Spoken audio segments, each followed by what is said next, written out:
Kalau kita bicara mengenai Steve Jobs, kebanyakan orang mengidolakan Steve Jobs karena Apple-nya, dan dia disetarakan dengan Thomas Alva Edison, Henry Ford, Ray Kroc yang membangun McDonald, dan masih banyak lainnya. Dan khusus pada kali ini kita akan bicara mengenai gaya kepemimpinan Steve Jobs dan bagaimana dia bisa menjadi inspirasi buat kepemimpinan kita. Latar belakang dia menarik ketika dia membangun Apple-nya dimulai dari tahun 1976 dari garasi orang tuanya, dan kemudian kisah tragis terjadi di tahun 1985 di mana dia ditendang keluar dari perusahaan yang dia bangun. Tapi kemudian di tahun 1997 dia dipanggil balik untuk membereskan karena waktu itu Apple dalam kondisi nyaris bangkrut. Dan di bulan Oktober 2011 Steve Jobs kemudian meninggal.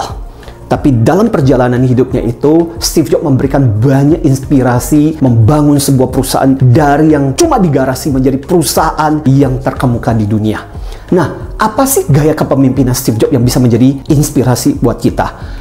Orang banyak mengatakan bahwa Steve Jobs adalah seorang pimpinan yang sangat visioner. Dia bisa melihat dan merencanakan masa depan dengan luar biasa. Ada juga yang mengatakan gayanya Steve Jobs adalah transformatif. Ya, ini bisa mentransformasikan dari kondisi anak buahnya pada waktu ketika dia pimpin menjadi masa depan yang jauh lebih baik. Tapi menurut Richard Branson yang banyak berinteraksi dengan Steve Jobs, dia menyebut Steve Jobs itu gayanya cenderung autokratik. Autokratik leadership itu adalah sebuah gaya kepemimpinan di mana si pemimpin itu cenderung dominan. Suaranya itulah yang paling kencang dan biasanya dia menuntut supaya anak buahnya mendengarkan ide dan pemikirannya. Akhirnya orang-orang yang memimpin dengan gaya seperti ini biasanya susah untuk mendengarkan. Dia merasa dirinya yang paling benar. Celakanya orang seringkali mengidentikan autokratik itu dengan diktator atau otoriter. Padahal orang yang autokratik belum tentu diktator. Tapi biasanya kalau diktator itu pasti otokratik. Biasanya gaya otokratik seperti ini sangat bagus untuk apa? Di mana harus mengambil keputusan cepat dan biasanya proses untuk mengeksekusi sesuatu menjadi lebih cepat. Dan biasanya itu perlu dilakukan terutama untuk mengontrol hal yang detail dan sempurna. Dan biasanya dalam situasi kritis dan krisis, gaya otokratik ini sangat ideal. Tapi masalah dari kepemimpinan gaya otokratik ini adalah kalau orang-orang pintar dipimpin orang seperti itu, biasanya mereka jadi diam, lama-lama bisa keluar. Saya seringkali mengatakan Steve Jobs itu dibagi menjadi dua bagian.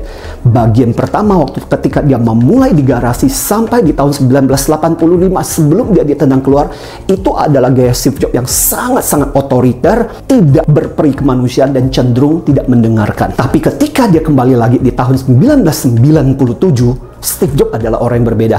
Dia lebih berempati, dia lebih peduli. Makanya ketika beliau meninggal di tahun 2011, banyak orang yang bersimpati dengan dia. Nah, kalau kita boleh rangkum, apa sih inspirasi gaya kepemimpinan Steve Jobs? Yang pertama, Steve Jobs adalah orang yang sangat fokus. Jadi ceritanya ketika dia kembali tahun 1997 itu, dia melihat Apple punya ratusan produk yang harus dibuat. Dia kemudian mengumpulkan orang-orangnya dan kemudian di cut down, dipotong-potong hingga tinggal 10 produk yang harus difokuskan. Yang kedua, Steve Jobs adalah orang yang selalu fokus pada simplicity.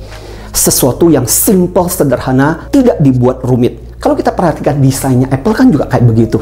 Iya nggak? Bagaimana caranya dibuat menjadi simple dan mudah. Ada kisah yang menarik pada waktu awal-awal ketika Steve Jobs mendesain, dia belajar dari Palo Alto Research Center. Dengan melihat di Hewlett Packard, dia melihat ada beberapa desain yang punya 3 tombol. Dan cara berpikir Steve Jobs adalah gimana 3 tombol itu bisa dikurangi hingga 1 tombol sehingga lebih murah. Dan yang ketiga dari Steve Jobs adalah produk dulu baru profit. Logika Steve Jobs adalah produk harus dibuat dengan kualitas sebagus-bagusnya, dengan demikian profit akan mengikuti. Dan keempat, Steve Jobs bukan orang yang sangat percaya dengan pasar. Bahkan pernah satu kali ketika mereka sedang meeting, salah satu ilmuwannya bertanya kepada Steve Jobs, perlu nggak ya kita melakukan survei pasar untuk mengetahui apa yang diinginkan oleh para pelanggan kita? Tahu nggak jawabannya Steve Jobs? Dia bilang, kamu tahu nggak, customer kita bahkan nggak tahu apa yang mereka butuhkan. Kalau kamu tanya sama mereka, kendaraan apa yang kamu butuhkan? Mungkin mereka menjawab, kuda yang lebih cepat. Intinya adalah kita bikin sesuatu yang mereka butuhkan dan mereka akan membeli sendiri sesuai dengan kebutuhan mereka. Jadi Steve Jobs percaya bahwa kadang-kadang customer nggak ngerti. Mereka lah yang harus membaca apa sih yang sebenarnya dibutuhkan oleh customer itu. Dan prinsip terakhir yang jadi pembelajaran dari Steve Jobs adalah betul-betul dikendalikan dari awal sampai akhir. Steve Jobs adalah seorang pemimpin yang betul-betul peduli, mulai dari perancangan mikroprosesor sampai bagaimana Apple Store berinteraksi dengan customer. Steve Jobs peduli. Sebagai pemimpin kita juga harus peduli end to end.